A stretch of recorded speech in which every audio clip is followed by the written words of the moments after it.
What it is, what it do, cyber world. It's your girl, Ash Brown, and this is the Ash Said It Show. I appreciate all of the love and support. Over 1,900 episodes, 500,000 streams. You guys just keep on loving on me. So I got some people that I want to share that love to. And I have founder and CEO with me today of the HBCU Dolls, the wonderful Brooke Jones. Hey, Brooke. Hello, how you doing? I am great, Brooke. How are you today? I am very well. Thank you so much for having me. Thank you so much for joining us. So, Brooke, your invention just captivated me. When I saw it, I was like, oh my gosh, this is what I needed as a kid. Thank you. So, where did the idea for the HBCU dolls come from? So during the pandemic, I wanted to send a birthday gift to my friend's daughter. She's also a graduate of Hampton University. Mm-hmm. And I said, a Hampton doll will be very fun for her, a nice gift. So in my mind, I had seen it before. And so I go to, the number one place when you're looking for something. I went to Google and started looking for Hampton cheerleader dolls and could not find them. And I was like, wait a minute. And so I was like, well, maybe I'm thinking of just, generic HBCU dolls. Started searching, could not find them. And a light bulb went off. And it was, timing, everything happens in divine time. I was furloughed. It was during the pandemic. It was one of the first times that, one of the only times that I've had actual time on my hands to actually put wheels in motion. I'm an idea person. I come up with tons of ideas all the time, but rarely have the time to actually, act on them. And so I had the time. And I do have to preface and say, not only am I an HBCU alum, a proud HBCU alum, I'm also a lifelong doll lover. I've never been a serious collector. I don't want to offend the collector community because there are some very diehard collectors out there. But I have always had an affinity to dolls, my mother and I. And I'm a former toy buyer as well. So, all those kind of that background put together and the timing kind of led me not only to have the idea, but to start to put wheels in motion to start the brand. Yes. Wow, that is incredible. So starting from there, so you've got this idea about making these dolls, but you're not just talking about, just a doll that you can just pick up and buy off of a shelf somewhere. These dolls are custom, like from their features to their skin tones to their hair and everything. These dolls are custom and beautiful. But what was the first challenge that you faced as you decided to embark on this venture? So I started doing this during the pandemic, and I don't know if you remember, but resources were very tight during that time. Aside from the household needs that were starting to become kind of scarce, just kind of finding things that you needed was tough. Shipping costs had gotten exorbitant during that time. So I was doing it on my own for a few months, and I was starting because I was handcrafting them. I was buying dolls wholesale. I was finding the uniforms wholesale, and then I was personalizing them. And then I was looking, I was buying packaging from one place, and they did not look anything like they look today. It was very much a raw version. Right. It was getting tough to find the materials I needed to keep going. My demand was starting to outpace the supply. And so that was kind of the first challenge. And luckily, after close to a year, I was approached by Dee Dee Wright Board of Purpose Toys. She's the founder of a Black-owned toy startup company that wants to support and provide resources to founders of color. And she reached out to me and said, hey, I love what you're doing. Do you need any help? I see, I really would like to help you scale the business, and partnered with her. And that's how we ended up in retail stores.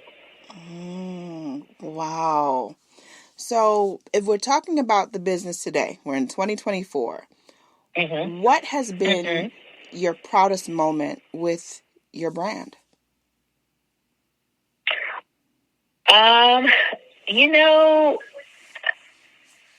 When I see people talking about the Pant brand, real, normal, hardworking, day-to-day people talking about it, I witness it, and them not even knowing that it's something that I started. Right. That always takes me aback. Because I have my friends and family who support me and go out and buy them just because, they love me. And that's wonderful. And trust me, I appreciate that too. But it's always something when genuine, appreciation or affinity for it. And they have no idea I'm affiliated. I was actually on Christmas Day, I was at my mother-in-law's house, who lives 3 hours away from where I live. She lives in like a duplex, and so she shares a carport with another family that she doesn't know that well. So she's never had a conversation with them about the dolls. And I witnessed them a little girl walk into their apartment with the doll in hand. Wow. And so that just, because, day to day when you're just working, putting out fires, doing what you need to do, you kind of forget, you sometimes don't put things in perspective. And then I was like, oh wow, this is a thing. And then another really proud moment for me, and it's gonna sound because I've been blessed to be in a lot of like major national publications, which still blow my mind. I don't think I've really even processed that. But being in the Dallas Morning News, growing up in Dallas, and my late mother was fanatic about the newspaper. Like, she was serious about the newspaper, loved the newspaper. The newspaper was always around growing up. And so to be in the Dallas Morning News, really, that was probably, that was more special to me than being in Essence and USA Today. Yes. Wow. Even though it's a local newspaper, just because of what that paper has meant to my family all my life. That was really special to me. Yeah, I mean, that's huge. Like, when you get recognized by your hometown, it sends a different shockwave. So I absolutely identify with you. I absolutely get that. Now, Brooke, we were talking earlier, before we started and everything, and we were talking about retailers and things of that nature. And one retailer I was talking about, I was like, okay, sis got it on lock and key. All right. Target. You are at Target. The dolls are available at Target. How was that connection? How was that connection made? That's incredible. Absolutely incredible. Again, the resources that Purpose Toys has was able to, walk me into these wonderful retailers and have those conversations. And they're a huge supporter of the brand. And so, we've been lucky to be now, it's been a year and a half. So the toy industry is really about from September to January 1st is the toy season, with it culminating at Christmas time, fourth quarter. So we've been in there for 2 seasons, and they've been a huge supporter of our other retailers as well. But Target, as amazing as they are, as bougie as you say they are probably the most, the biggest supporter of Black-owned founders and brands. They really champion Black brands. And, they've just been a huge supporter, and we truly, truly appreciate the support that they give us. Yes. Wow, like I said, that alone, I mean, all the different accolades that you all have received are just incredible, and I am so happy Yes. for you and your team for being able to continue to push forward, because I'm sure you know, being a business owner, it's a lot. It's you know, you got to take the good with the It's bad. a lot, you know, Yeah. and I do have to say, you know, things that transpired 2020 kind of encouraged a lot of retailers to support Black brands more and kind of open up those doors a little easier for us to get on shelves. Yeah. Which have been great. Yes, but definitely.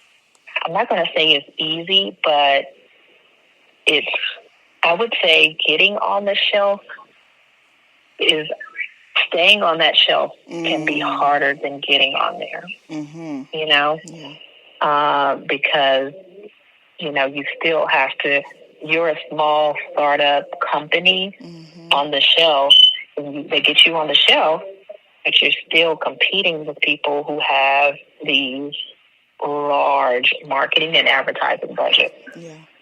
So, you know, staying on the shelf can be harder than getting there. Because, okay, you get there, but you're still competing with the numbers of a Barbie or a Mattel. You know, you're still competing with Hasbro and Mattel and Disney.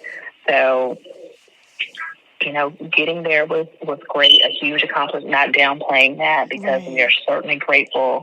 And everybody does not have that opportunity, but staying on the shelf is our current challenge, you know? Yeah, definitely.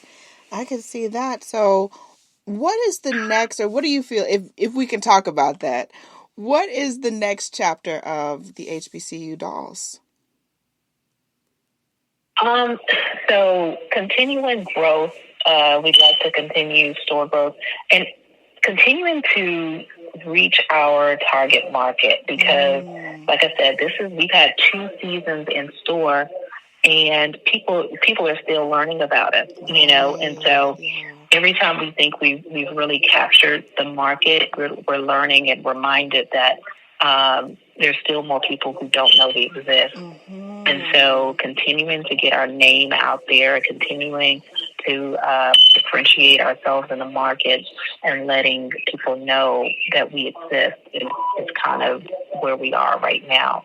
Yeah. And last but certainly not least, what advice would you offer to the next generation of inventors? To believe in your idea.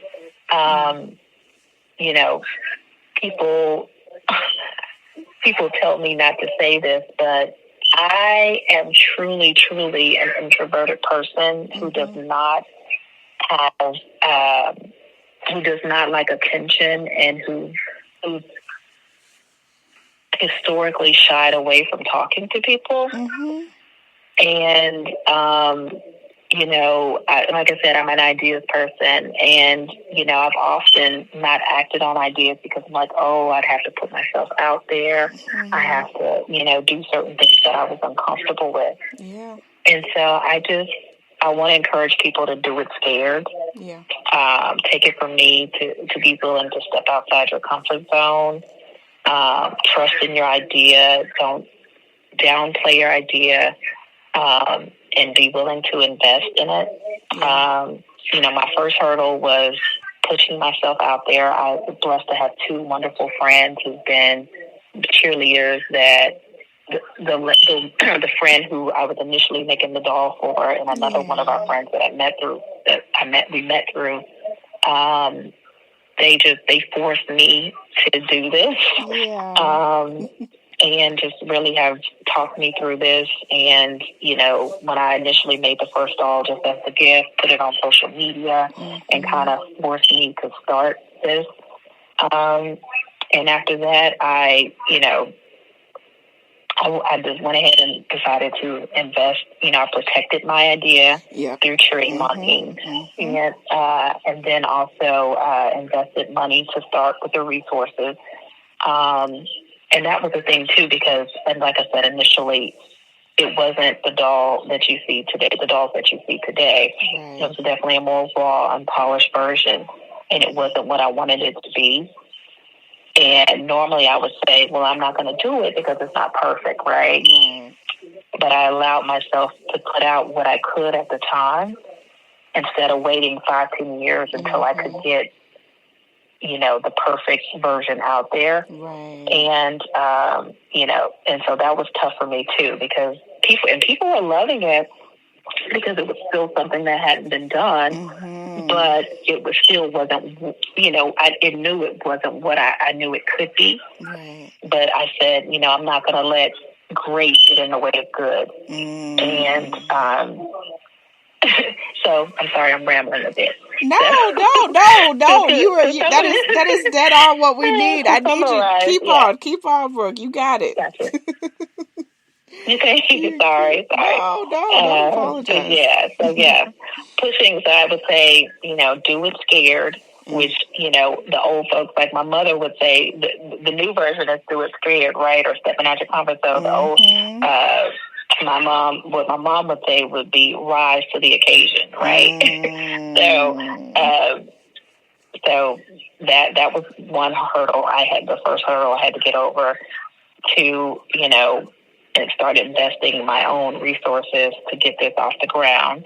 And I'm a person that's pretty risk averse. So I would never, bet everything on an idea. I'm a type of person that start small, let it build from there. I'm